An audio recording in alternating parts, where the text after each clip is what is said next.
It's one day exactly 12 months after your last menstrual period. You're having days that are up here and then down here and then up here and then down here. And so what I'm trying to do is I'm trying to give you a little bit of a steady dose. Welcome to our special mini-series on women's health, hormones and menopause, launched in conjunction with World Menopause Month. This special series of episodes is dedicated to uncovering, understanding, and acknowledging the multifaceted aspects of midlife health through the lens of expert opinions and science-led treatments. Each episode aims to elevate the conversation around safe and effective healthcare for women, focusing on deepening our knowledge and recognizing the unique and profound challenges women face during perimenopause and beyond.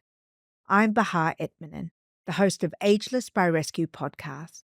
Join me as we tap into a wealth of expertise from leading medical and allied health professionals, exploring a range of topics from hormonal optimization, sexual function, aesthetic beauty, and cellular wellness. My goal is to empower listeners with the information and expert insights they need to navigate menopause with confidence and optimal health. This series is also a great way to spark conversation with your healthcare provider and to share with employers, partners, friends, and family to help better understand the peri and menopause changes and challenges. I invite you to share these conversations and make them your own. Welcome to today's episode where we dive into the complexities of perimenopause and its impacts on women's health, focusing on skin aging, wellness, and weight management. Joining me today is Dr. Shauna Watts, a GP and aesthetic medicine practitioner who also hosts the All About You with Dr. Shauna Watts podcast. Educated in Queen's University in Belfast, Northern Ireland, Dr. Watts now operates 2 clinics in Australia in the Central Coast and Newcastle area, where she blends her medical practice with holistic care, particularly during the perimenopause phase. Since relocating to Australia, Dr. Watts has combined her extensive medical expertise with a passion for holistic care and has launched a unique 16-week program designed for women navigating perimenopause. Dr. Watts recently spoke at the Ageless Radiance Club event, sharing insights from her own early menopause experience and discussing some of the less typical symptoms of perimenopause and menopause.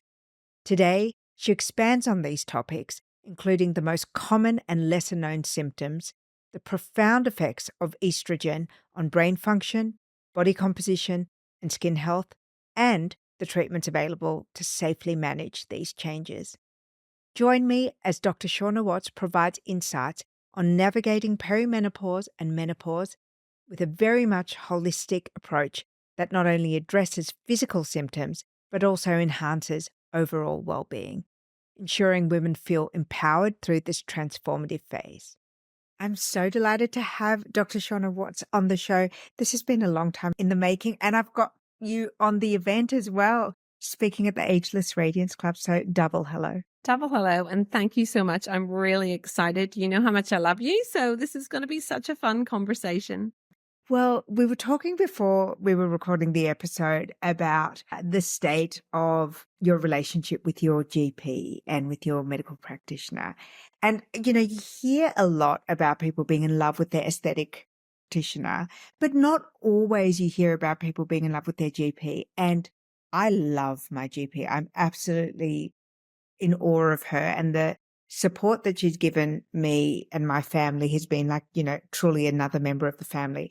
And I can only imagine what you are like as a GP. It would be like a dream to come round and have a consult with you. I'm sure all your appointments run over because people just want to be in the room with you. Oh, that's so kind. But yes, I have to admit, I am definitely someone who's very invested in my patients, and I definitely have a real love for them and probably think about them a bit too much, really. But yeah, thank you. I think a good general practitioner can be pretty life-changing, and certainly I absolutely love my job as a GP, and it's probably something I don't feel I'm ever going to give up at this point.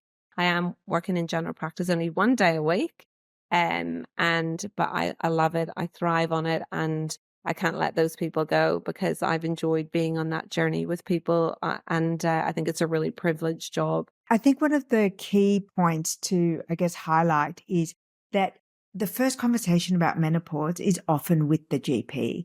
And if you have that relationship and if you have that confidence, or if you have the history with that practitioner, perhaps, in your early stages of symptoms, or if you have family history of early menopause, or if you've had a hysterectomy, your GP is the person that you're going to speak to. And I'm wondering if you could share with us, for those of us who perhaps haven't had the conversation yet with our GP and we'd like to open the conversation, what are the definitions around perimenopause, menopause, postmenopause?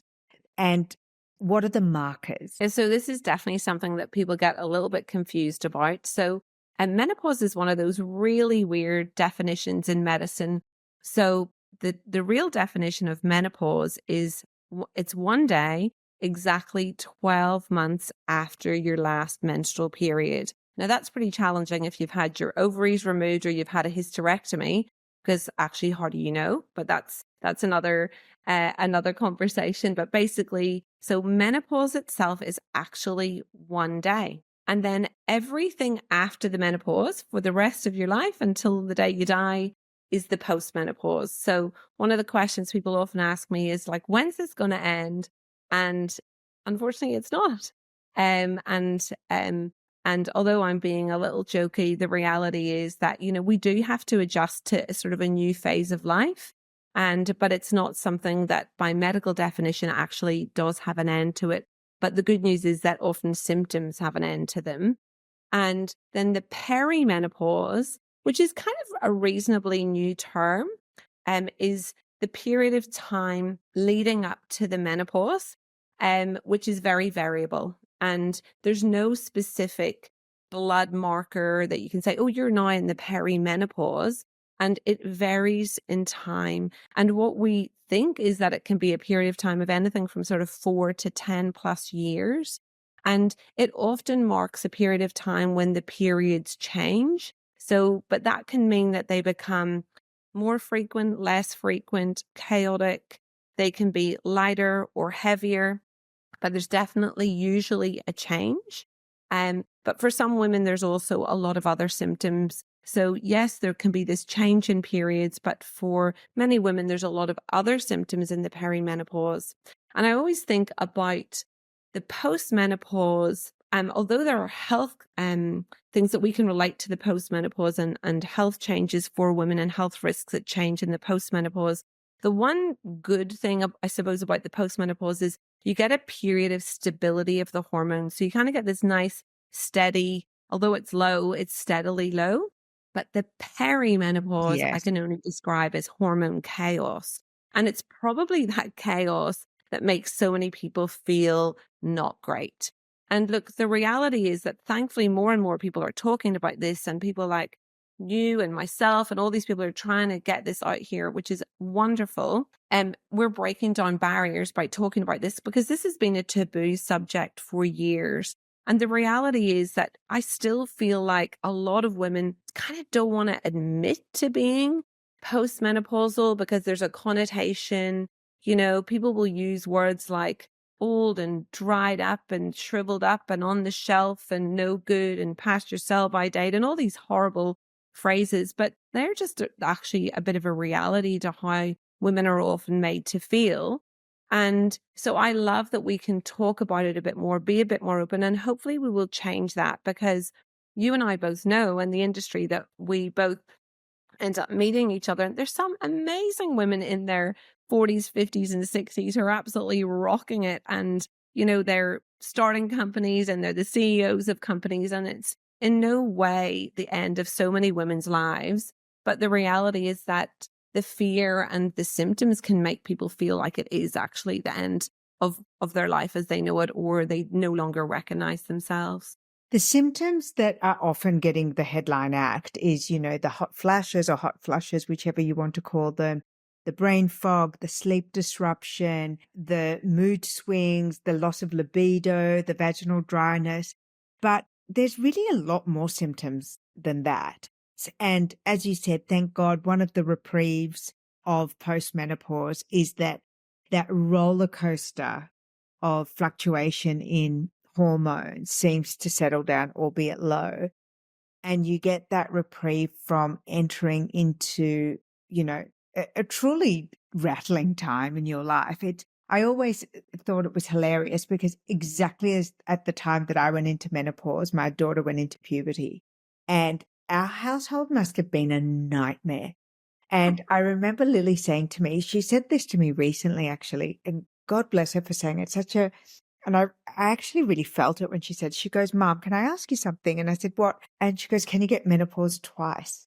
And I said, no. And she goes, that's great because I just couldn't go through that again with you. And I feel the same way about her puberty. Thank God you don't get the puberty twice because it's such a change. What you have this beautiful, sweet child, and then, you have raging hormones and mood swings and different demands and emotionality. So for us, in our little household, it happened at the same time, and we both kind of held it onto each other through it. But even 5 years ago, I had my menopause early. I didn't know I had it. I've told this story a few times. I didn't know. I only found out 2 years later. Shocking, because I went to my aesthetic doctor complaining about loose skin on my neck. And he said, oh, that's hormones. You should get that checked out. Turns out I'd had my menopause 2 years prior, the full gamut of nightmare symptoms, but just thought I was stressed and pushed through. But 5 years ago, I can guarantee you there was not this level of conversation about menopause. And it feels like an explosion of awareness and resources, some good, some bad. And I'm wondering if you could speak to what happened. What was the tipping point for this explosion of conversation? Do you know, it's really interesting because I will share with you that I actually had a surgical menopause when I was 34. And I have to say that was probably poorly managed both by the doctors looking after me and myself, due to lack of knowledge and a lot of fear that had really been put into doctors based on this my study, which probably anyone who's listened to any kind of menopause podcast has heard about this study. But, we went from probably 40 to 50% of women 20 years ago taking regular hormone therapy to probably 4 to 5% of the population. And to be honest, that 4 to 5% of the population were probably very persistent people who were quite determined to stay on it. And I'll openly admit that even people like me would have tried to talk them out of it. And so I know that personally, my interest in the perimenopause and menopause has definitely been really swayed by my own symptoms and what I've gone through as a very young person going through perimenopause. The background for me is a BRCA1 or breast and ovarian cancer, genetic history. And, I think a lot of people who have very early menopauses will tell you that they're surrounded by people who don't really get it. And certainly, although my friends were beautiful and kind, absolutely no one really understood what I was going through. I mean, there's a grief involved and all those sorts of things. And never mind. Grief involved. I'm so pleased you said that. There is a grief involved. And I think that that's part of the reason, like, even women don't speak about it to each other. I think that's right. And I think, it's okay to actually acknowledge that and say, for a lot of women and for me, like I have 4 children. I love children. In ways I probably would have had 10 children if I could have. And so it was actually really, really sad for me. And I know I actually also woke up after my hysterectomy in a maternity ward, and there was no beds in the gynae ward. And I actually found that really challenging. And again, I felt that no one really understood why I was upset by that. But for me, it definitely was really difficult. And I think that's another thing around menopause that isn't really discussed. But sorry, I've kind of segued and I haven't quite answered your question. But why has this exploded? I'm not sure. Was it a melting pot of years and years of women's symptoms getting worse, women with, worsening mental health? Was it COVID tipping things over the edge? Was there more and more female doctors maybe who are coming to that age and actually they're having their own symptoms? Because if you have a look at a lot of the very high profile doctors in this space, virtually all of them took a deep dive into this area because of their own symptoms. And I certainly know that even in my practice, as you know, I work in general practice, but I've also got sort of aesthetic clinics. And what was happening is, as I was getting to know women with their skin and their anti-aging things, and they would, I suppose, trust me and begin to chat with me, they'd often say, could I ask you a question about, I just can't sleep. I'm exhausted. Or, they will say, they would maybe start crying and they would say, like, I'm really worried. Like, I just can't have sex. It's so painful. I'm actually really worried that my partner's going to leave me, or that my sex drive has gone on holiday and it is literally not coming back. And so I think that whenever you've had that experience yourself and you can really empathize with someone. So I don't know why it's happened when it's happened, but I think there's just been a collision of timing. And, maybe 50 years ago, there wasn't as many female doctors, or it's the Instagram and social media It's area where there's a definitely lot the more. Instagram. And you know what's really nice, Dr. Shauna, is when you see social platforms like that and the space that these women are taking up, female doctors, experts, specialists, and they're so successful at it. Like they're such great communicators because of a lifetime of being in clinical practice, of communicating. Like you said, you're a great communicator. I've heard you speak. I've invited you to speak at my event because you are such a phenomenal speaker and communicator that it was so refreshing to see people my age and older than me on TikTok, on Instagram, on YouTube, hearing them on podcasts like your podcast, talking about the symptoms of menopause, talking about the treatment options, talking about the things that are really awful surrounding menopause that are previously taboo, or you might not even feel comfortable asking your GP for. So it's nice to kind of listen into a podcast that you or I are doing. And I think that it's brought it out of the shadows, but it's also a really exciting time to see grown-ups using these social platforms to communicate really adult themes, really serious themes, eloquently and deeply. I agree. And I think the other thing that has been really nice, and I know there'll be some people who will disagree with me, but certainly as medics, we're often told to, be friendly, but don't be too friendly, and don't obviously, share too much of your own journey or your own story. And I think if you actually look at a lot of the doctors who have resonated and connected with people, it is sharing a little bit of your humanity and sharing your own journey, because I think then people don't feel as embarrassed or alone in saying, oh my goodness, that's actually been a real big problem for me. Because the reality is that lots of this stuff is happening, and it can feel really embarrassing. And it's often things that people do feel self-conscious to talk to their friends about. For example, we all know that everyone thinks that everyone's having loads of sex and everyone's having these great relationships. And, I think social media absolutely perpetuates that even more. And, movies and films, and everyone thinks that everyone else's life's perfect. But, the reality is that if you sit in my room every day, you know that that's absolutely not the case. But the reality is that that individual woman feels like there's something wrong with her. And, she maybe is in a very loving relationship. It's maybe a long-term relationship, but she literally would rather wash the dishes or put a load of washing on. She's got no libido. When she does have sex, it's either unenjoyable, or in fact, it's actually downright uncomfortable and painful. And she often has to ask her partner to stop. And then that feeling of connection is going in the relationship. But that's a really hard conversation for a lot of people to have, even with their best friend. Like, it's very, very challenging. And also, obviously, there's cultural differences within different countries and societies, 100%. and how that can be talked about. So I I think, had Dr. Binder on the show. Do you know Dr. Aman Binder in yeah, Adelaide?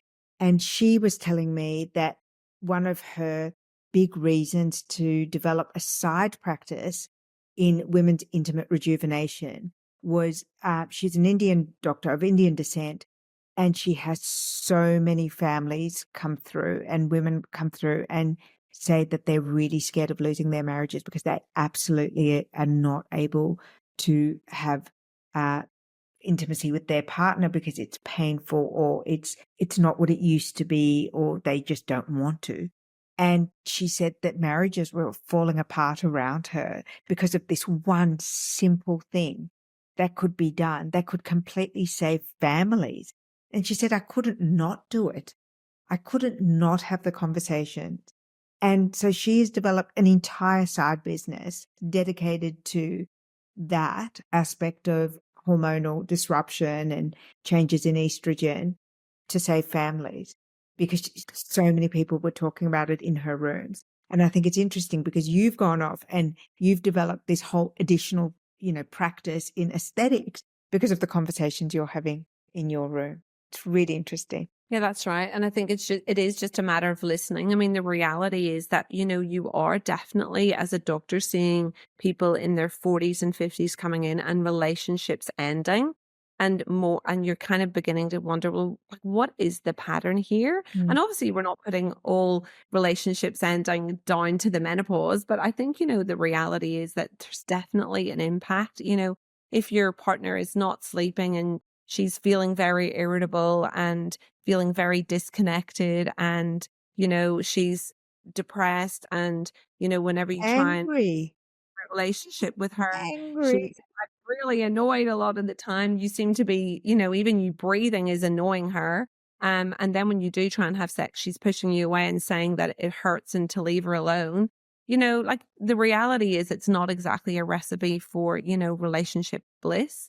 And add in all the things that we know that are going on in society right now, and stress and all the things that women have to juggle. And it just becomes a melting pot really for things to break down. And What are some of the non-common symptoms of menopause that you see in clinic that you think it's worth hearing it from you today so that we don't think there's something wrong with us, and we know that we can have this conversation, open this conversation with our health practitioner? Well, I always think kind of start at the top of your head. That's how I think about it. So, women will often say that their hair is much thinner or falling out on their head. So they've got less hair on their head, but they've got hair where they don't want it. So they'll have hair on their chin, or hair above their lip, or hair on their neck, or sometimes hair on their nipples. And so again, that will often make people a little bit self-conscious. If we think about, if we just kind of move down onto the face, people often complain of dry eyes. And we now know that that's actually probably related to having less estrogen and having a much lower quality tear, and the tear not sticking to the eye as well. And so you often have dry eyes. Oh, wow. Nathan. You can have a burning tongue. You can have an increase in gum disease and issues with your teeth.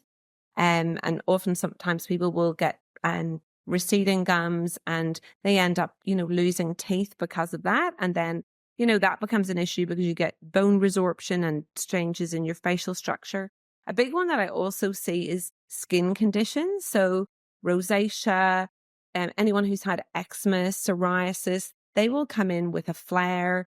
And we definitely know that that is probably being driven by estrogen, losing your skin barrier. Women who've been able to put anything on their face, the kind of person who walked into David Jones or Mecca and could try anything, now their face burns or stings when they put things on their skin. Suddenly very, very sensitive skin. Reflux, women complaining of reflux.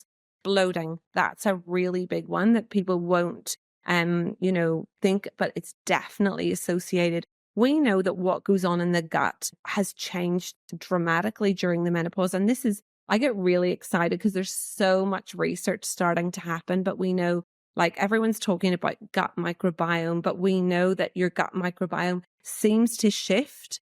The female gut microbiome is a little bit different to men. And then it shifts more towards a male microbiome. We know the gallbladder functions differently. You release less bile. You have more tendency to have constipation. You get more fluid retention. This is You all from feel estrogen good. depletion. Yes. And you know what? I think this is just going to increase, the knowledge is going to increase. So kind of, I'm just like working my way down I your love body, this. Please keep talking. Please keep yeah. talking. So people also will come in and complain that their skin is itchy and that their skin feels dry. There's a rarer thing where people will feel like they've got things crawling underneath their skin. I've definitely had a few patients with that, and that has resolved once we've started hormones. Let me think, what else did people complain of? Of course, the change in body shape. So we know that even if someone doesn't change how they eat, you will see a shift in fat around the organs. So we call that visceral fat. And I actually read a study a few days ago, which followed a group of about 200 women. And they were actually quite strict in that those women did not change their diet at all. They ate the same as they had before. And over that period of transition, they went from having about 7% on average of visceral fat. So that's all the fat that sits around your organs. We know it's the marker of heart disease. We know it's not good. And they were shifting from 7% visceral fat to in the 20s of percentage of visceral fat, like dramatic changes. Whenever I check blood tests, I see people who've always had a great cholesterol, because the great thing in Australia is you can look right back for a few years and see what their blood results. I often see women who've had a cholesterol of 4.1, 4.2, really nice cholesterol. Suddenly their cholesterol is 6.6. So we're seeing changes in blood markers. And we're seeing blood markers. I don't want to forget this. I'm going to ask you right now. There seems to be a bit of a battleground about blood tests, which ones, how often, when. Can you shed some light on, do we need blood tests before we know where we're at, and how often should we have them? I'd love for you to Yeah, so share look, your this is insight. quite a nuanced answer, I suppose. So it's very individual. So I suppose first and foremost, is there a blood test that tells you that you're perimenopausal? No, there's not. And is there a blood test that can tell you that you look like you're postmenopausal? Yes, there is. But that in between perimenopausal period, if you think about it, if I'm telling you that hormone levels are chaotic within between hours and days, they're up, down, all over the place. Well, I could take your blood and it could look okay. And unfortunately, this is what happens to a lot of women. They'll maybe present to a doctor and they'll say, I want to have my hormones checked. And the doctor will say, oh, your hormones look okay. So what I would say is that perimenopause for me is not a diagnosis that I diagnose with a blood test. And because I make my diagnosis based on history and symptoms and really listening to my patient. However, I still do some blood tests because, of course, the person with the thinning hair, well, she might have a thyroid problem. So I need to make sure that that's not a problem. Or the patient who's having really heavy periods and is now complaining about her hair, well, she might be iron deficient. So I need to make sure. So while I'm saying that perimenopausal is not something that you diagnose with bloods, I still do quite a few bloods because I definitely see women, as I say, with this high cholesterol, with often low vitamin D. Obviously, here in Australia, we're just coming through winter. And the interesting thing depends, of course, where you live in Australia. We're in New South Wales. Everyone hibernates in the winter. And although we have lots of sun in the summer and spring months, we also use a lot of sunscreen. And by the time we get everybody out of hibernation, usually at the end of the winter, people are quite vitamin D deficient as well. But we seem to be seeing a pattern that this seems to be more marked in that perimenopausal woman. And again, we don't know why. I would say in really basic terms, and I know some people will say this is oversimplified, for years, research has been done on men and then extrapolated to women. And it's like, oh, well, we'll just reduce the dose a little bit for women because they're a little bit smaller. But the reality is that what we now desperately need is female research so that we can understand all these nuances that we don't particularly see in men and understand them a little bit more. So that's around kind of blood tests. When would you so if I put someone on hormone replacement therapy, then I would check their bloods after probably 4 to 6 weeks to see how we're going. And then if I have them on a reasonably steady state of estrogen and progesterone, to be honest, I probably wouldn't keep doing bloods. However, if they were on testosterone, which in Australia is licensed for hypoactive sexual desire, so kind of low libido, then that is something that does require regular blood monitoring. So I would test it before, potentially put the patient on it. Then I would monitor it usually around the 4 to 6 week mark. And then once I have them on a dose that I'm happy with and we're getting improvement, then long term, they do need to have their bloods monitored every 6 months. So I think as I say, it's not just a straightforward answer. It really does depend on what they're having, why, and where they are in the stage. And it would be wonderful if there was a blood test that could easily tell us whether you're perimenopausal or not, but there's really not at this stage.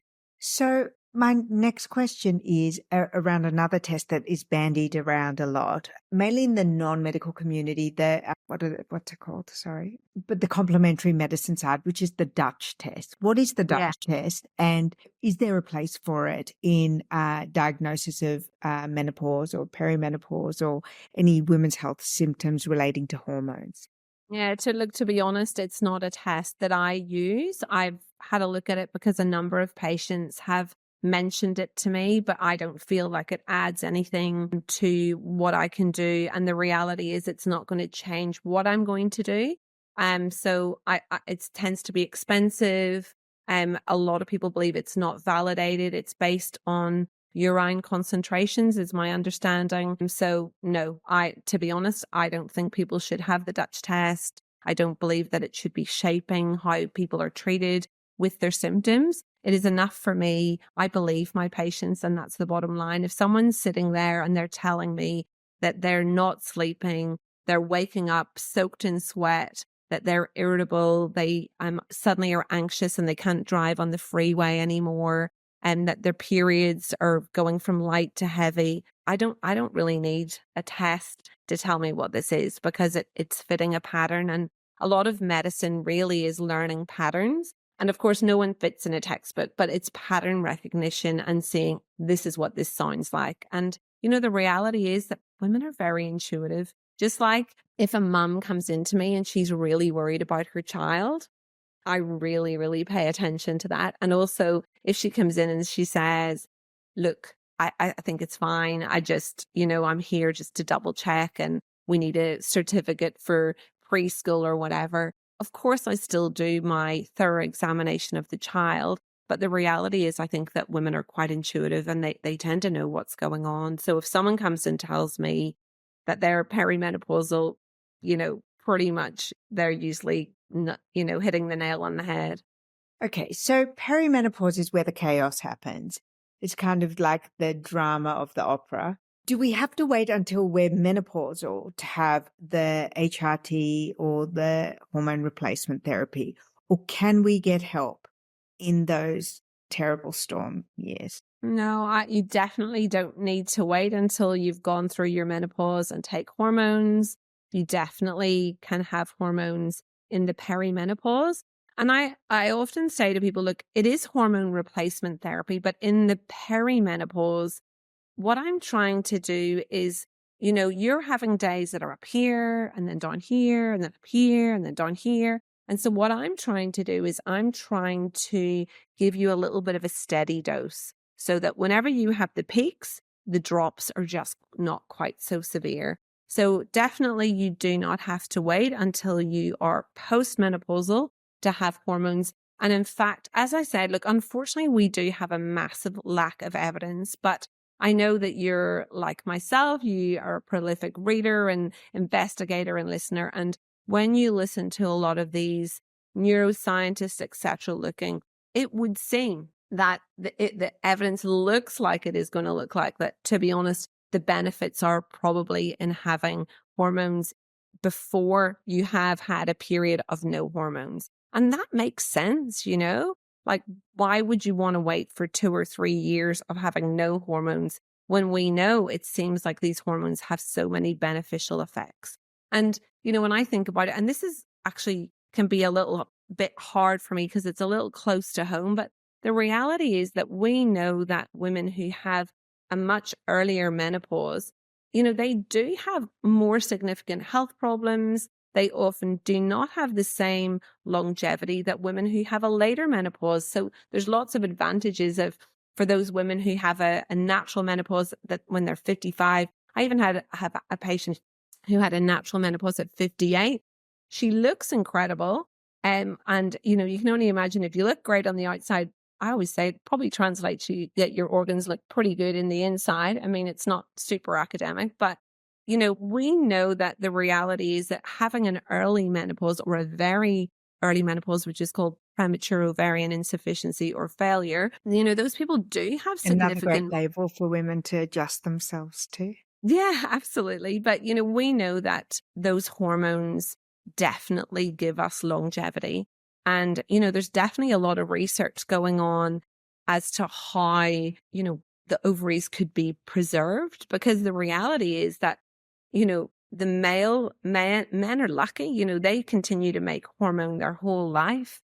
Whereas unfortunately, evolutionarily, our supply of eggs run out so prematurely, given how long we live now. And we live probably a third of our lives without hormones. And I don't know that anyone will anymore say it's a coincidence that it's the most challenging years of women's lives, or after the menopause, we see rates of heart disease and osteoporosis and, dementia in women all rapidly increase. It just can't be a coincidence. One of the things we've talked about before, I think the last time I saw you in person, was the musculoskeletal symptoms of menopause, which is kind of a new discussion that's entered the chat. So frozen shoulder, lower back pain, osteoarthritis type of symptoms. What is your take on that? And are you seeing women present with these symptoms?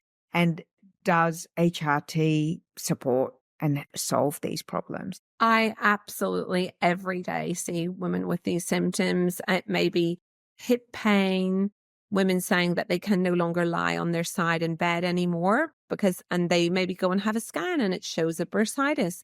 But why are all these women suddenly developing bursitis in their hips? We see people with knee pain. I personally had a lot of joint pain in the small joints of my hands. We see people with plantar fasciitis. So that's a really painful thing that you can have on the soles of your feet. Frozen shoulder that you've mentioned. Again, for years, probably physios were kind of thinking, why do we keep seeing all these women with frozen shoulder? There's way more women get frozen shoulder than men get frozen shoulder. I saw And this yet, TikTok yesterday. It was so confronting. It was a woman under general anesthetic having the shoulder attended to, like breaking up the. it's awful. Gosh, it's I had really, no idea it was that bad. yeah, no, it's awful. Like your shoulder is literally, I always think of a frozen shoulder a little bit like, God, you guys call it glad wrap. In Ireland, we called it cling film, but it was like, do you think you get this like clear thing that's pinning, and tethering everything down. And then every time you try and move that shoulder, can you imagine that you're like tearing all these like little bits of scar and fibrous inflammatory tissue? I know my own mum has had it a few times and she was genuinely miserable with it. Like it's horrible. But yes, absolutely. Musculoskeletal symptoms are definitely a really, really big thing. And one of the things that we also know is, look, estrogen's a potent anti-inflammatory. We think it's because of this lack of natural anti-inflammatory, but we also know there are other things happening. So for example, during that menopausal transition, very dramatic loss in muscle bulk, often in the bum muscles and around the hip. So suddenly you just don't have that sort of strength holding and supporting your joints. And so we know that, muscle is really important. And if all the pressure is on the bone and the cartilage to hold your body up, well, that's going to get sore.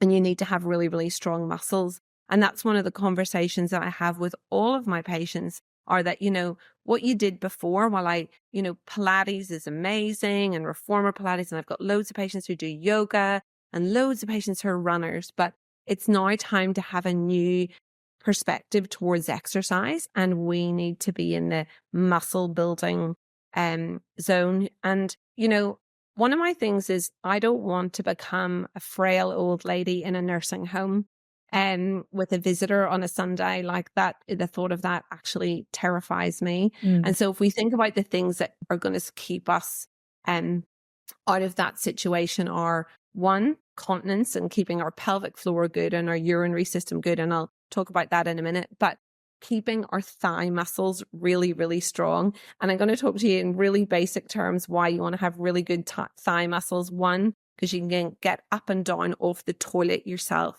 So if you can toilet yourself and you're not incontinent and you can make it to the bathroom, well, that's a bit of a game changer.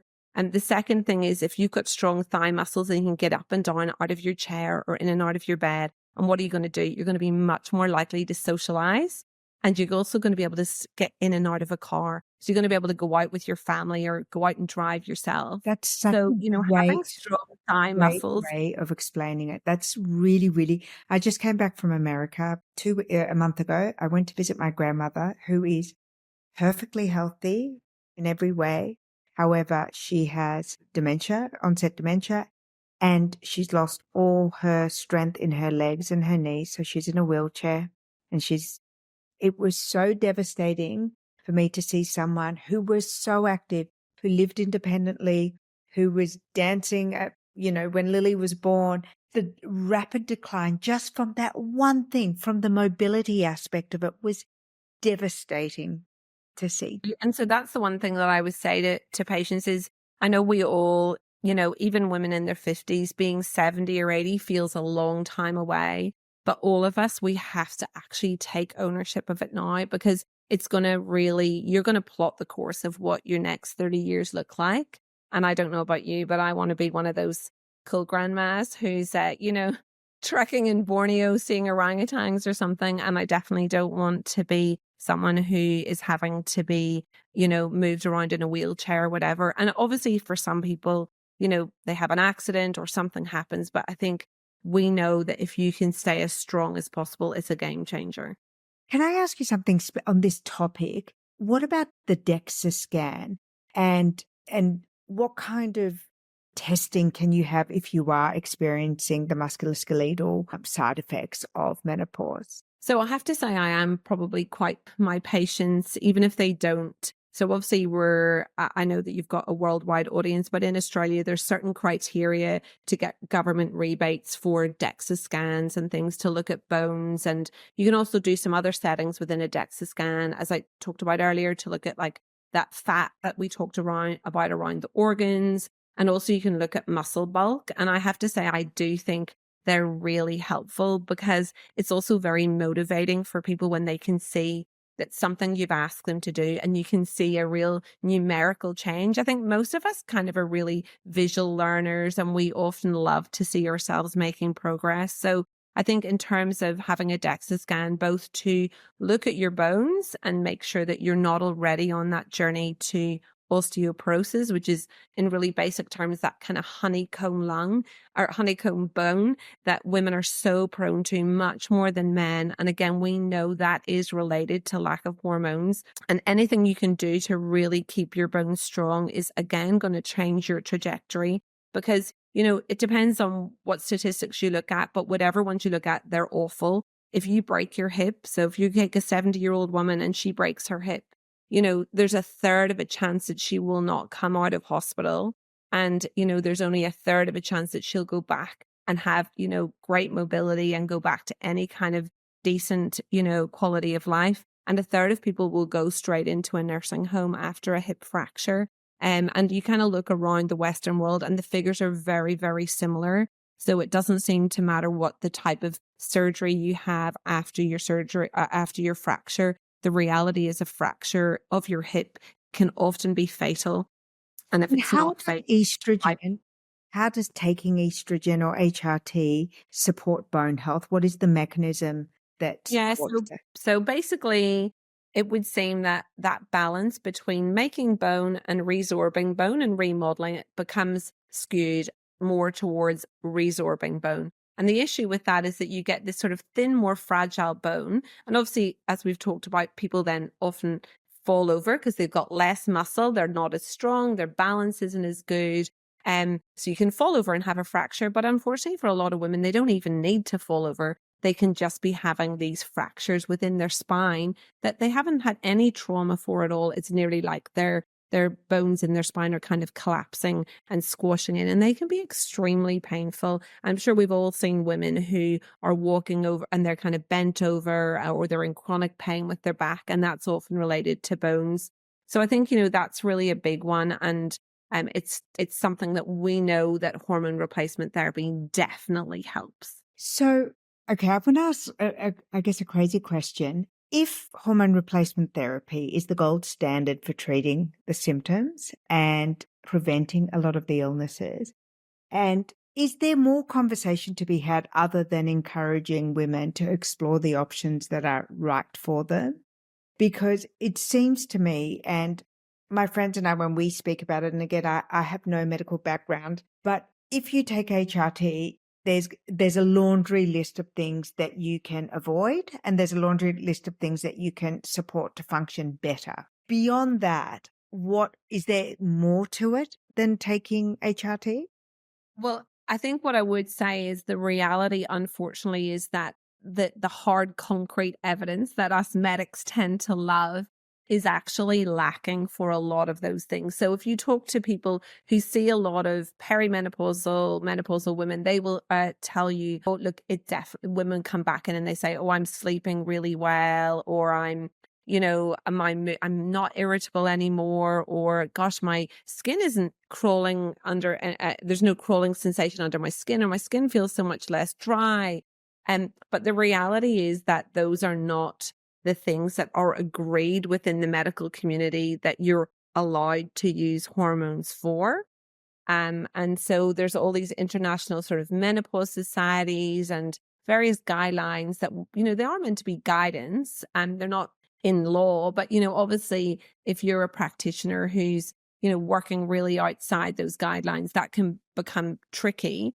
But I think really the reality is that we don't have tons of evidence to support a lot of what we're seeing day to day. So the reality is that, a lot of practitioners just feel very, very comfortable using hormones, for those vasomotor or hot flush symptoms, or, they are kind of happy that, oh, yes, there's definitely really good evidence regarding osteoporosis. We do also know that there's just increasing amounts of evidence around cardiovascular disease. We know there's increasing research going on with a lot of very, very eminent neuroscientists working on brain health. But, the reality is that, there's not a guideline right now that says you can use hormone replacement therapy to prevent Alzheimer's. There's just not a guideline that says that. And so that ends Didn't that practitioners in a tricky position. Yes, that's what I was going to say. So if your practitioner A isn't a woman, B isn't a woman who's experienced peri or menopause themselves, C has never studied this, and there is no guideline, it's up to us then, right, to really push for what's right for us. And I find that a really precarious position for an average person to be in, because most I people think are it's not actually, yeah, comfortable. I agree. And I think it's actually precarious for everyone, because the reality is that even within, female doctors and all doctors, there's now conflict, that's the reality. I There's, saw. doctors who should be saying you shouldn't be doing this or you should be doing this. And it leaves everyone kind of in an uncomfortable position where, you might personally feel X, Y, or Z or have witnessed X, Y, or Z. But the reality is to practice outside that is extremely challenging. And, no one wants to get into trouble or, um, put their career at stake or anything like that. So I think the reality is that, certainly I try and practice very compassionately with a lot of empathy. And I don't do anything crazy with my prescribing. But the reality is that, look, I do see a lot of women get benefits that, traditionally we haven't had completely documented that it's going to help. And it's always an added bonus when it does help that symptom. And for example, another thing that women can get, which I missed out on my way down the body, which was tinnitus and vertigo. And a lot of women will present with that. And I've actually been chatting with a couple of ENTs who I refer to about that. And we know And that an there's these ENT is ear, nose. ear, nose, and throat specialist. And so there's these little crystals within your inner ear, which impact sort of your balance. And we know that estrogen has an impact on these crystals and the breakdown of these crystals. But again, like you're talking about like tiny little organs that need to be studied.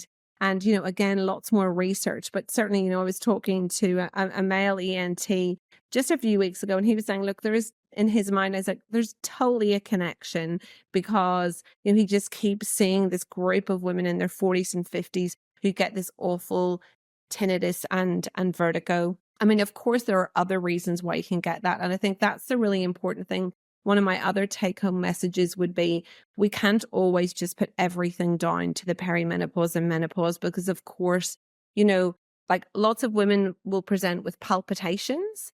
And I know even as a GP, I've sent numerous women off to the cardiologist just to make sure. And they often come back with all these normal cardiac investigations. But the reality is that, that makes me feel more comfortable as well, because I want to make sure that I'm not missing that they've got something actually wrong with their heart. But we know that palpitations are another commonly described symptom of the perimenopause. But I think it is nuanced, and I think we don't want to just say, oh, everyone should just take hormones. We definitely need to be discerning and understand, is there something else going on? And we don't want to miss that either. Speaking of, is there something else going on? I'd like to close today with your practice. And you launched a program called You by Dr. Shauna Watts. And it's like a 16-week program that takes the whole journey into consideration. And I'm wondering if you could share that with us, because it seems to me such an innovative way to look after your patients. And it would be great if, you're a practitioner listening to this, to be inspired by this level of care and the fullness of this level of care. And if you're if you're a woman and you're able to go and see Dr. Shauna, you can, or ask for more from your practitioner. Can you share with us what you developed and why? So just to clarify, my clinics, I've got two, one on the Central Coast, one in Newcastle, and they're called You by Dr. Shauna Watts. And they are really a combination of aesthetic or cosmetic medicine and menopause. And what I realized was there was just this constant overlap. Women would come. I do tend to attract women sort of between 40 and 60. And I tend to attract a patient who's cautious but curious. They want to have certainly a very natural look. But, these women were coming to me for all sorts of reasons. Their skin was red and inflamed, or they were feeling very self-conscious about saggy skin, or they were gaining weight, or they were just feeling exhausted and felt like they look exhausted. And I couldn't actually disconnect the fact that, these things were just so interlinked with the perimenopause and menopause. Like there was just no getting away from the fact that this was all related. We know that there's all these changes in the amount of hyaluronic acid and hydration in the skin, changes in collagen and elastin. And we also, I suppose, most importantly, know is this is when there is a massive dip in women's confidence. They often look in the mirror, they don't recognize themselves anymore. But also when they look at their body, the things that they've done to maybe maintain their weight or maintain the figure that they've had, or the exercises that they've done before, they just don't seem to be working. They feel like they've lost their waist. They're putting on this tummy fat. And so what I began to realize is that when I was in my GP rooms, which I do still work there, but everyone would be asking me about aesthetic things. They would be saying, what skincare should I use? And what sunscreen should I use? And then whenever I was in my aesthetic clinic, they were saying, should I be on hormones? And what should I do? And how can I lose weight? So true. And that's exactly how women roll. Like when they have an intimate connection with a practitioner, they ask all their questions from that person. So you're so lucky that you kind of crossed both. And so what I decided was, I also was very, very lucky in that I had great relationships with various other allied health. So I had great dietitian and nutritionist that I worked really closely with, and a great exercise physiologist. And I just thought, okay, I'm going to create this program where, and it's called Rediscover You, because a lot of women would say to me, I don't know who I am anymore. I don't feel like myself. Honestly, that is said over, and I don't feel like me. And I just thought, I actually want to get these women, and I'm going to rediscover who they are. And I want them to see that they actually can be at the most amazing, the best iteration of themselves. So it's really a program where we do sort of everything from head to toe. It's a full menopause consultation in terms of, blood testing to make sure where you are from hormones, prescription of that. It's a nutritional program. It's a exercise program, both not only for the physical benefits, but for the social benefits of exercise. And then it was also about bringing the patients into the clinic and, having, getting a full skincare consultation, having some beautiful laser-based facials that were relaxing, pampering, letting this woman come and actually be looked after for 60 minutes. But then being able to see a photographable difference in her skin over those number of weeks. We also use, because again, lots of women, no matter what weight they were, complaining of this tummy pouch, we would use some body sculpting to try and help with that. But really, I actually had someone tell me recently, what kind of clinic have you got? And the bottom line for me was it's a confidence clinic. And I just couldn't stand that these women, they didn't feel confident in their brain anymore. They didn't trust themselves. They didn't trust themselves in the workplace. They couldn't remember things. They didn't trust themselves and how they looked. They didn't trust their skin anymore, to use skin cream on it anymore. And they didn't trust their body. They knew that what they ate before and how they exercised, they no longer could maintain their weight. And so it was kind of like, how can I take these people for 16 weeks, wrap them in a bubble of care, and hopefully by the end of it, have someone come out the other side who feels really empowered. And in the meantime, we've fixed their sleep. We've got them eating well. We've got their hormones under control. And, we have someone who comes out the other side feeling pretty awesome about themselves. And also they often lose quite a lot of weight as well, because we help them with that. I am so excited to have you at the Ageless Radiance Club, because the session that you will be leading is called Sex, Drugs and Hormone Health. And so I've saved those questions for the stage, and we will be sharing that for those of you who can join us on the day. I can't wait to welcome you. But we will record those sessions, and I'll publish them on the channel as well. But so you're going to get another dose of Dr. Shauna Watts, and we are going to deep dive into all of the options in HRT and also other ways of supporting yourself during menopause and perimenopause. We're going to talk about sex and intimacy as part of menopause symptoms. And we're going to talk about overall hormone health. But today's, honestly, I could speak to you for another 2 hours. I have 11 more questions to ask you, but I am going to save them for the live stage. And I can't wait to have you at the event. I'm so excited. I hope anyone listening might consider coming along. I think it's going to be amazing. And I'm really enthusiastic to share as many nuggets as I can with everyone, because, the better women feel, I feel like we can conquer the world. And I think women in their 40s and 50s have so much to offer, and we just need to give people that sense of well-being so that we can reach our full potential.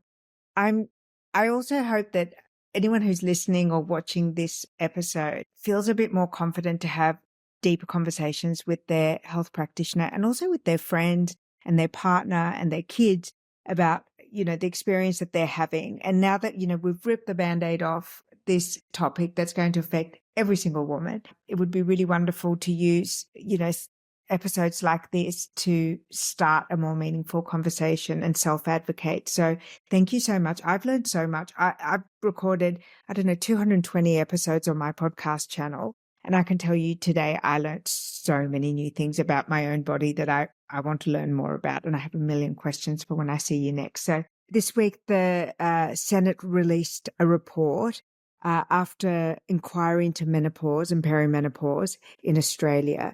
After 290 submissions, they were able to make 25 recommendations. And I really wanted to speak to you today about that and what you think are the most interesting findings and why this report and these recommendations matter. Well, first of all, I think it's absolutely fantastic news for Australian women that this topic seems to have finally been given the time and energy that it should have been given probably some time ago. But we can work with what we've got now, which are really a report that makes really interesting reading. I would encourage anyone listening it's a very easily read report. It gives you some really lovely insights to some of the experiences, not only of doctors and health practitioners in Australia, but also women in Australia and what their lived experiences has been. And they've clearly moved around Australia. They had 7 different hearings and 1 site visit. So they have really tried to take into consideration as many women as they possibly could. And I think, their recommendations are really very wide and varied, from, really getting behind much more of a public health campaign. Because one of the things that was glaringly obvious from submission after submission was that there's a real lack of knowledge. And it's definitely, even though, given the health data at the minute, Australian women will probably spend a third of their life in the postmenopausal period. And yet the vast majority of women and men could barely tell you very much about it. And most women will say that when they stumbled and started to have symptoms, many, many women had really no idea what was happening to them. So I think that that's really interesting, that they are really have taken on board that and are really very motivated to try and get the information out there to the community. And I think the other thing sort of following on from that is that they've really taken a very educational stance in terms of they're wanting to educate the public, but then they're going to also want to educate sort of kids and teenagers in school, so that they're going to incorporate it really within sort of, I suppose, within sex education in some variety. And then they're also going to incorporate it within the medical school curriculum. And then they're going to incorporate it within postgraduate training for health professionals. And then they also want there to be a focus on people who are already health professionals. So there's no point in just educating medical students now, because they're going to take a while to move through the system. So there clearly has to be sort of a really renewed focus on these, doctors who are already practicing, physios, psychologists, and really get everyone up And to nurses speed. too. I saw that there was many instances where nurses, because of their impact in regional areas, that they're going to be trained up and given additional resources to support communities where they're possibly the primary caregiver. Absolutely. I mean, in a country like Australia, where geographically we are so huge and we definitely don't have enough health professionals, especially doctors, we do rely very heavily on nurse practitioners.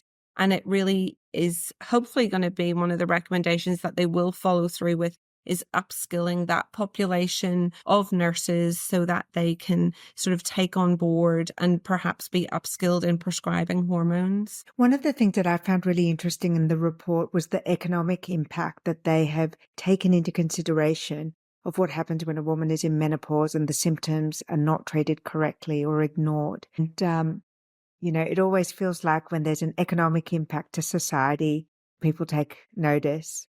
And then the other thing that I found particularly important and interesting was recommendation 14, which was around Medicare rebates for longer consultations, not just for menopause, but also midlife related health tests. And I thought, it was so profound when I read it, because in my own lived experience, you have to really self-advocate to get that length of consultation that you need. And if you don't have a GP where you have that relationship and you can say, look, we need to have lots of tests and conversations, and I have questions for you. I can imagine that the healthcare system isn't set up for that longer consultation, isn't set up for the breadth of the testing that's required.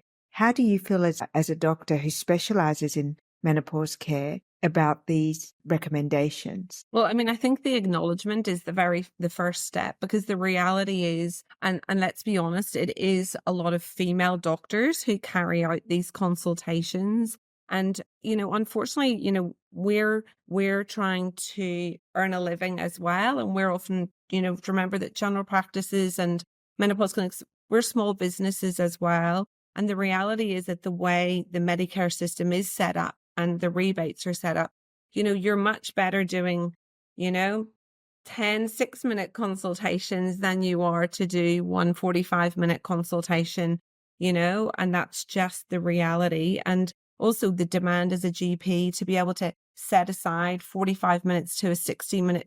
I mean, I have to say that's what I like to have 60 minutes for my first consultation with these patients. And, it just requires that amount of time. And you just need to be able to go through so much with the patient. And often patients have been unheard and have, as highlighted multiple times in the reports, many of the submissions talked about, seeing 5, 6, 7 doctors before they were sort of listened to and taken seriously. So I think, the reality is that we do need to slow medicine down a little bit and have those consultations made a little bit shorter or a little bit longer so that, we've just got the time to not rush people. And, a lot of these consultations involve a lot of tears. Women are frustrated, they're sad, they're scared, their bodies are changing, they're concerned about their memory, they're worried what's going on with them. They don't recognize the person that they see in the mirror anymore. And they're worried about their job, their relationship, their friendships, their physicality, and how they can't even go to a gym class anymore because they don't feel well in themselves or they've got muscle or joint problems. So I think it's very important that those people aren't rushed, because it takes a lot of courage to come up and say that you've got these problems or that you're having, difficulties in your intimate relationships. So I think, it's so wonderful to see that this is a recommendation that we will hopefully have a longer consultation, which And a will, Medicare rebate number. yes, and allow doctors to actually do longer consultations, because the reality is that you can't do this in 15 minutes. And I think it's hard to even do it in 30 minutes, to be honest. If you really want to actually get to know someone and really understand the depths of what's going on, it takes a lot longer. I'm going to ask you about the recommendation to expand menopause hormonal therapy, MHT, what that means in terms of cost, and also the options that are available under public medical rebate. Because in Australia, hormone replacement therapy or menopause hormone therapy is expensive. Yes, it is. It absolutely is. And the reality is, the way my understanding is that unfortunately the newer generation of hormones that I want to prescribe, and I believe that you would prefer to take, which are those body identical or bioidentical hormones, unfortunately they are more expensive. And if you have, whoever is assessing the cost of medications and deciding what will be on the pharmaceutical benefit scheme, i.e. will be subsidized by the government, if they're not comparing like with like, then it will seem like these newer medications are expensive, and therefore, unfortunately, it would seem that they're not allowed onto that pharmaceutical benefit scheme, which means that really they are private prescriptions. And the reality is that, if you're a female who still has their uterus and you need to have, maybe some estrogen gel or a patch, and then maybe you're having your Premature, which is your progesterone to protect your uterus, and maybe you're having some testosterone, which is over $100 a tube just for the testosterone, suddenly becomes very, very expensive. And for many people, it actually becomes just, an impossible cost that they just can't afford to have, because potentially adding in the fact that we know in this era, lots of women will move from a full-time job to a part-time job to try and mitigate the symptoms that they're having and perhaps the sleepless nights. And therefore, economically, you're already challenged, and then you're challenged by the cost of your prescriptions. And so I think it would be really fantastic if, we could have where women have access to these, which I think, the reality is you can either, in my mind, in very simple terms, you can take hormones now to mitigate symptoms, or you can take other medications like antidepressants, or require medications for osteoporosis, or, require statins for your cholesterol and things. So, to me, it's like a false economy, that we're not supporting these hormones more readily. And finally, I'd like to ask you about something that came up in the report, which kept us speaking to following international models that have got a better program for menopause management. What, in your opinion, is a country or a region that exemplifies or is a good benchmark for Australia to look towards? I think at this stage, there's probably no country that's doing it perfectly, but I do think that the UK have been ahead of us for quite some time. Definitely, they've had their government inquiries for quite some time ago. They've had, lots of subcommittees set up, and, they just seem to have a much more generous system in terms of funding hormonal therapies. It's not to say I've worked in the UK system. I worked there for the first 15 years of my career, and it definitely has its difficulties and its complications. But in terms of menopause care, they're definitely ahead of us. And I think there's definitely, we need to look to those international sort of partners to see where they are in terms of research. And think that one of the other things that Australia, which is highlighted in the report, is that we need to make sure that we've got a supply and a readily available supply, because I certainly know as a GP, there's endless phone calls to say, oh, I can't get this patch. Can you write another prescription? And then we write that prescription, and then they get that one for a month or two. And then the next thing is, sorry, no, I can't get that prescription. And it's going round in circles, and it's generating a lot of unnecessary work, a lot of stress for the woman who maybe then goes a day or two or more without medication. So I think it definitely is a priority that's highlighted within the report that, as an island nation, we really need to look at where we're getting our supplies from and making sure that Australian women aren't going to go without. So what happens next with this report? So we've got 25 recommendations. We had 290 submissions. What is the protocol now to accept some of these recommendations and put them into practice? Well, to be honest, I am not a real expert on what happens next in terms of government strategies. I know that what's supposed to happen is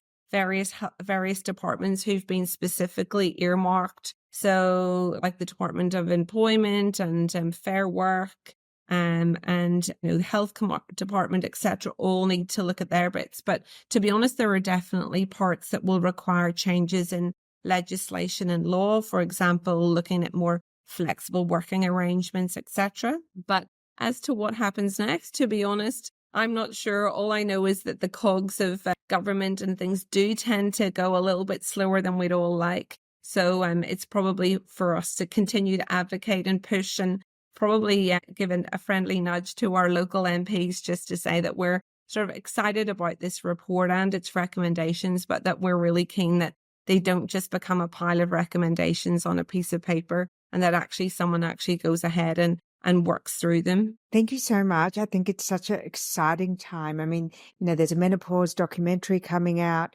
There's so much conversation.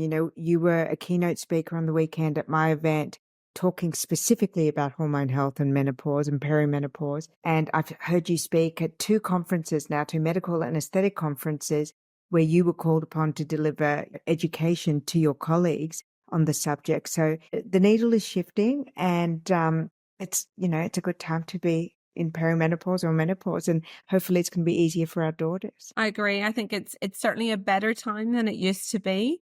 And, finally, I think the taboo has been broken down. And I think your event at the weekend, just further cemented in my mind. There's such an appetite for information, such an appetite for conversation. And I think what was so nice at the weekend is so many women came up and shared with me their stories and said, that having my conversation had really prompted them to even chat to people at the lunch break and share a little bit of what their story is. And I think that, as individuals, we can also start to break that taboo down by having that conversation and being a little bit more open and honest. And hopefully in a few years' time, menopause will no longer be the taboo that it's been for such a long time. Thank you again. It was wonderful to speak to you. It's always wonderful to speak to you. Thank you so much. I hope that was helpful.